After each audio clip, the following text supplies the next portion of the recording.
What's up, guys? So right now it's a Sunday. Yesterday and today I kind of picked up a little bit new of a routine for myself. Get up, eat food right away, right around 9:30 for the weekends, and then eat the food, go downstairs, go on the treadmill for 30 minutes. Then I shower, or then I have a smoothie or some little bit of carbs so I can restore my glycogen a little bit. Then I go upstairs, take a shower, come back downstairs, eat another meal, go on the treadmill for around 15 minutes for a little digestive walk to make sure I'm staying insulin sensitive. Then I go eat a pre-workout meal, head to the gym, get home, eat another little meal, replenish my glycogen, and now I'm back on the treadmill for around hour 40 minutes to burn 1,200 calories. This is my big cardio session of the day. So yeah, right now in my life, I feel like I'm sort of in a gray area because right now I started my cut, obviously, so I still feel extremely well in the gym. Everything's going well. If you do the cut properly by increasing your activity level rather than decreasing your calories a lot, you'll still feel very good, and I do, but it's like there's two extremes, right? You're bulking or you're in a caloric surplus and you feel super good in the gym, or you're towards the end of your cut and you're very lean. Right now I'm kind of in a gray area in the middle because I'm cutting, but I'm not super lean yet, so I'm like, but I'm going to show you guys every single part of my life. I put the training clips over here so you guys don't get bored watching me walk on this treadmill, but I just want to talk about the gray areas because it can be very, very hard to see yourself in these areas to get to one extreme or the other. And this is when it matters the most, because if I'm not doing this right now, I would be getting lean and I would be looking terrible. No one wants to see that. This is the time you have to put in to make sure that if your goal is to be a mass monster, if your goal is to be shredded as anything, that you're making sure that whatever extreme you want to be at, you're going to be there with your highest potential. And that's working through the gray stage very slowly, not cutting your calories so much because you didn't see yourself get lean fast enough, or not bulking super fast. It takes time, okay? Doing this schedule is pretty brutal. I really enjoy it. Like, I wouldn't know what to do if I didn't do this every single day. But kind of the message I want to portray for this video is don't make yourself do something if you know you're going to hate it, okay? The reason you see these amazing bodybuilders, professional athletes, anything, it could be anything that you're extremely good at. You see these people who are so good at it, you're like, wow. Yes, some of it is genetic and talent, but a huge percent of it is literally just straight passion.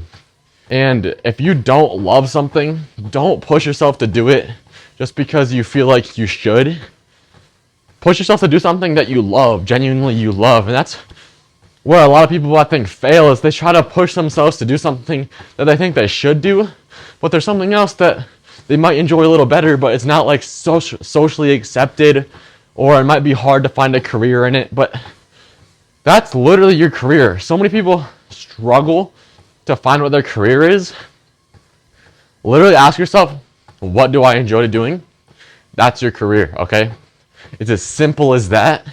If you get good enough at doing something that you love doing, it can be your career within 5-10 years. Like, imagine you loved art and you wanted to be an artist and you gave yourself 5 years to get as good as you could at art. You do it every single day. You really think you're going to be terrible at art and you're going to get nothing from it? That's a stupid argument, okay? But right now with training, like I said, I'm in that gray area, but I still love training, and that's what's separating me from people who force themselves to go to the gym every day.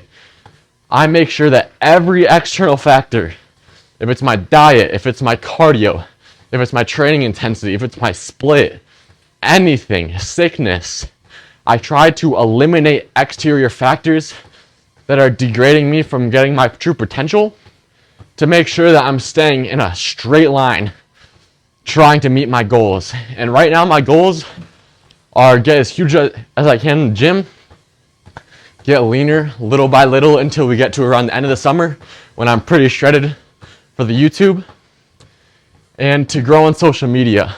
On top of that, I'm also going to college for physical therapy, but that's boring stuff, okay? This is what we're doing right now, okay?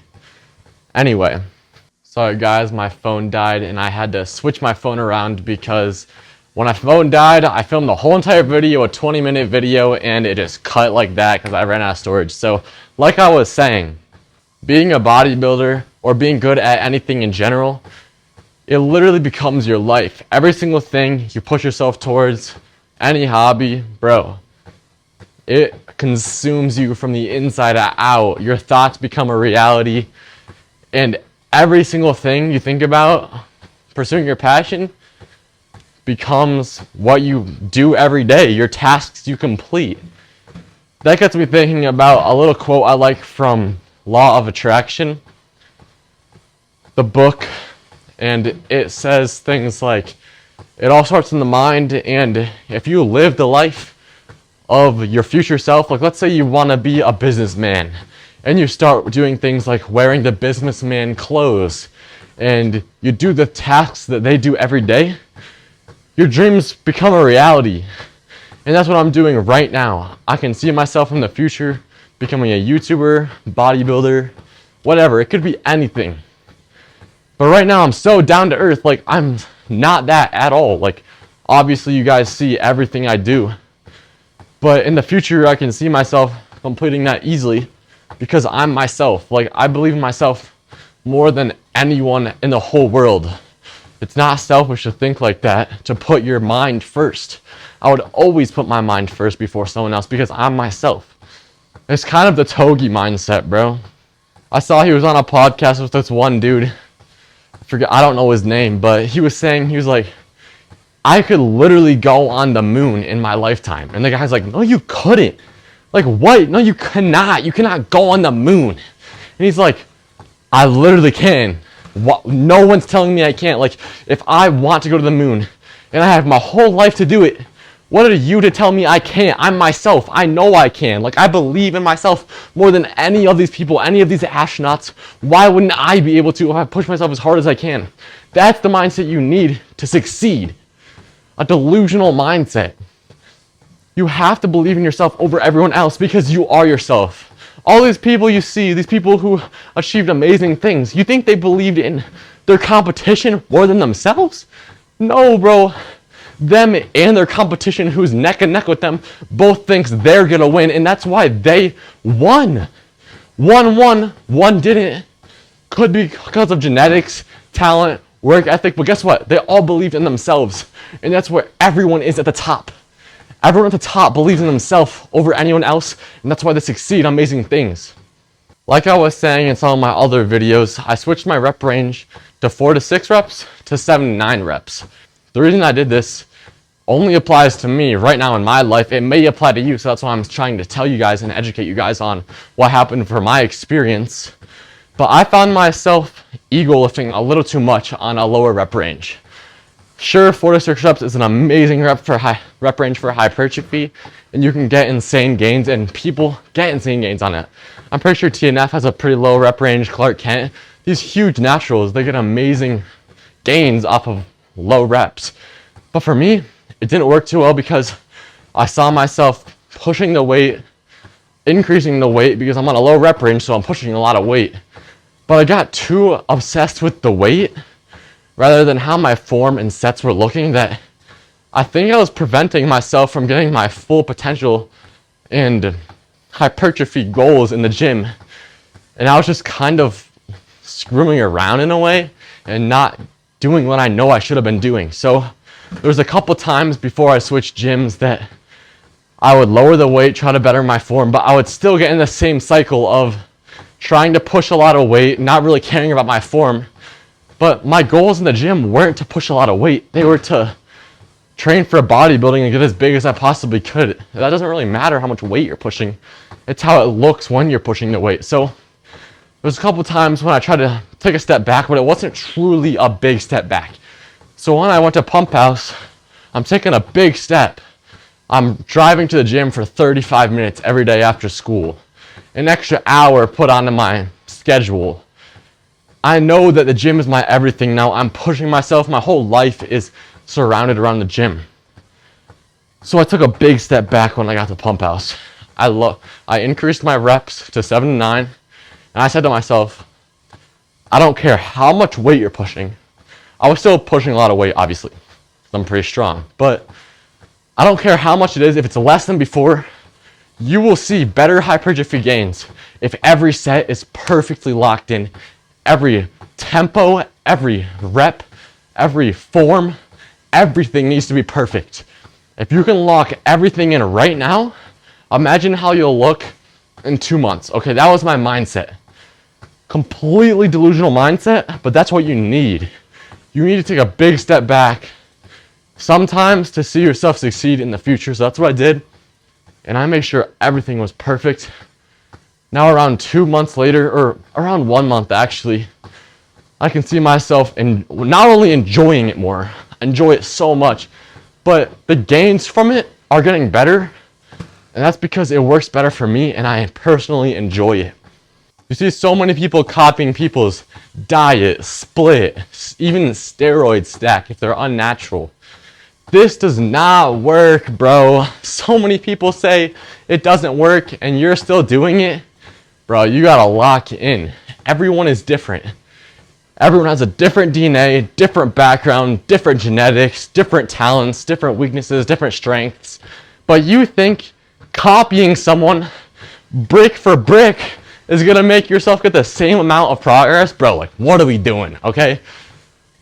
Trial and error. Work with your body. See what works for you, see what doesn't work with you. See what foods you like, see what foods you don't like. What works well for yourself. Applies to everything, by the way, not just the gym. Every single thing in your life is going to be different than someone else's. So do what's best for you. Always put your mind before others, okay? Sure, some people, they might be more educated on a subject. This doesn't apply to that. But if someone has a blank piece of paper here and a blank piece of paper here, and your minds are completely blank, no one has more knowledge than the other, I'm always putting myself first because I'm myself. That's the mindset you need. Filming this video, I really didn't think I was gonna film a video today. I was at the gym. I decided to film all my sets vertically, just in case I wanted to make some sort of talking video last minute. And in life, there's going to be things you don't want to do. It's not all sunshine and rainbows getting to your goals. Like Jay Cutler said, I lived in a box. I'd buy a whole cow at a time, packs of chicken, 120 packs, 120 pounds of chicken at a time. He would have a freezer in his garage, one full of beef, one full of chicken. He lived in a box and he went at it every single day. He loved bodybuilding. But sometimes, man, it's boring. Sometimes you're not motivated and you don't want to do it. I can't lie, there's been a couple times recently where I don't want to get up early, eat my first meal and do cardio. I love food, but geez, I was tired. But guess what? If I don't do it, who else is going to do it? My competition. You gotta make sure you're holding yourself to a standard that is high enough to push yourself. Right now, in my bodybuilding career, and life as a whole, honestly, we're coming upon 1 year of this YouTube channel. Gained almost 1,000 subscribers. By then, I'll probably be almost at 1,000. And not only this, like this doesn't matter to me, okay? The sub count doesn't matter. What matters is the connections I build with people. You guys like the videos. And not only that, but myself, bro. Like, being able to take myself serious and talk to a camera like it's a human is something I've struggled with so much. And filming these videos every other day, like I said, hold yourself to a standard that will push yourself. I knew that I could get a video out once a week easily, okay? Everyone can film one YouTube video a week. Unless you're some super high production like Mr. Beast where it's literally impossible. But for me, I'm a bodybuilder. Every day is pretty much the same. I can film at least one video a week. Now I wouldn't even be pushing myself, bro. Film a couple days, film a workout, that's it, okay? It's a video. But filming every other day, you need to get multiple clips from both days. And you need to talk to the camera, and you need to edit it, and you need to post it, along with doing the whole bodybuilding thing too. I know getting myself into that, it would be pretty difficult, but at the end of the day, you gotta push yourself, so that's what I did. I don't know when I'll do it, but thinking about the pushing yourself topic, I really do want to get into a prep sometime for bodybuilding. I don't want to do it too soon though. Right now at 18 years old, around 208 pounds, 6'2", not insanely lean, so it's nothing crazy, but I want to get into a prep so I can do a show and really show you guys the journey of realistic, down to the earth, like talk about everything prep. But I really need to put on size until then, so I don't think that'll happen until I'm around probably a little after 20. I'll give myself another couple years to put on as much size as I can, become a certified fit. But until then, bro, you guys are along with the journey, the realistic journey of putting on size as a high school bodybuilder. So sub up. See you guys next time. Hope you enjoyed.